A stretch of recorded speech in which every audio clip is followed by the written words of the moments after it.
economy, and three big developments that have really all happened in the past month or so. First off, you got oil rebounding to new highs for the year. It's back above 60 a barrel. Secondly, interest rates up more than 0.5%, but that's only in just a few months. Kind of a fast move for interest rates.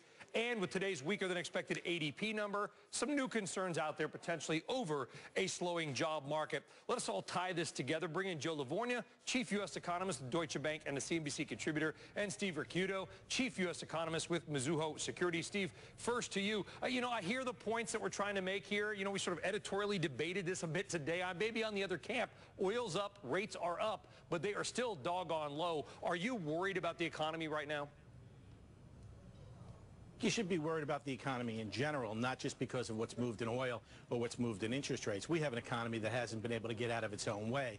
And now there's evidence that the first quarter GDP report was negative, and trade's going to be a continued drag on the economy in the second quarter of the year. So where last year in the middle two quarters of the year we had this great party activity going on in terms of the economy, this year it doesn't look like it's materializing that way. And it probably looks as if it's going to be pretty difficult even for the economy to get back to 2.3% average growth for 2015 after having averaged that for the last 5 years. It's going to be a tough sled to keep it moving on a flat, basic, steady path of about 2.3% growth. Well, let's peel apart some of these factors, Joe, and let's tackle the higher interest rates for a starter, right? I mean, I understand that obviously any rapid move is obviously a little bit of a concern, but if you wanted to take a look at the glass half full here, some investors out there would actually be quite happy to see some yield, wouldn't they? The savers out there, especially if stocks are looking a little peaky.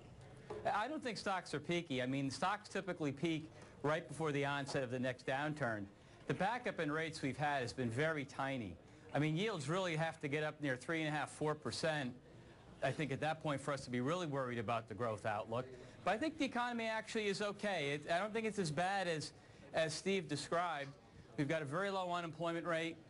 The four-quarter change in real GDP was actually 3%, which is the best since 2006. So to me, it's a slow economy. It's one that's getting a bit better. The job numbers have been excellent. We can handle these higher rates and higher oil. Yeah, this has been a hot topic of debate, Joe, especially at the Milken conference that I was at in Los Angeles last week. And we talked about the first quarter. It seems that many people, and please comment on this, and Steve, you too, are totally discounting the first quarter's data because the Great Lakes were frozen, there was a port strike, Boston was under 25 feet of snow, and now apparently deflated footballs. Joe, you get my point. Is the first quarter literally a wash? It seems that way. It seems that way. But look, here's what I would say. Stan Fisher made a very good point, something that we actually been highlighting for a while. There is this big discrepancy between employment growth and GDP growth. And if history repeats, what will wind up happening is over time we will see GDP revised higher. It won't look like a boom. It'll be better. It'll be similar to what happened in 2013 when growth was revised up about 60 basis points. So we'll resolve this puzzle between employment and productivity. But look, last year was the best year of job growth in 15 years. Things can't be that bad with that kind of job growth.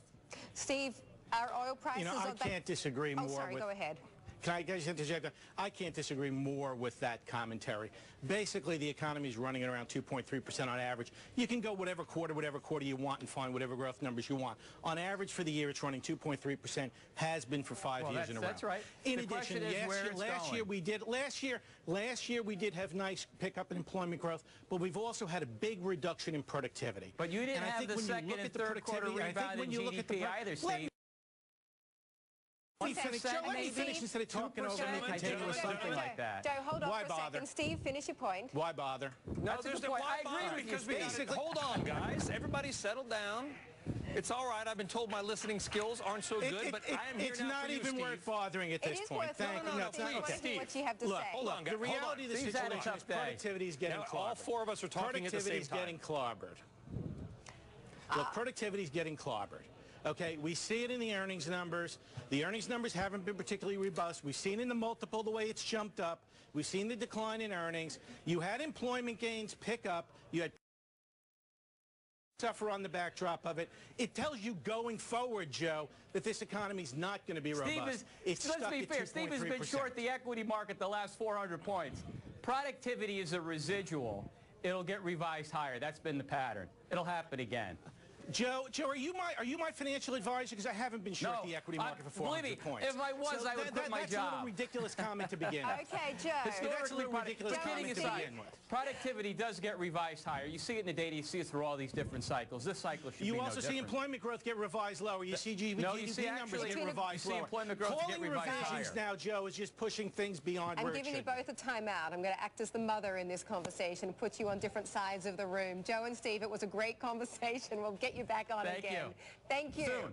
And right now on ParallLunch.com.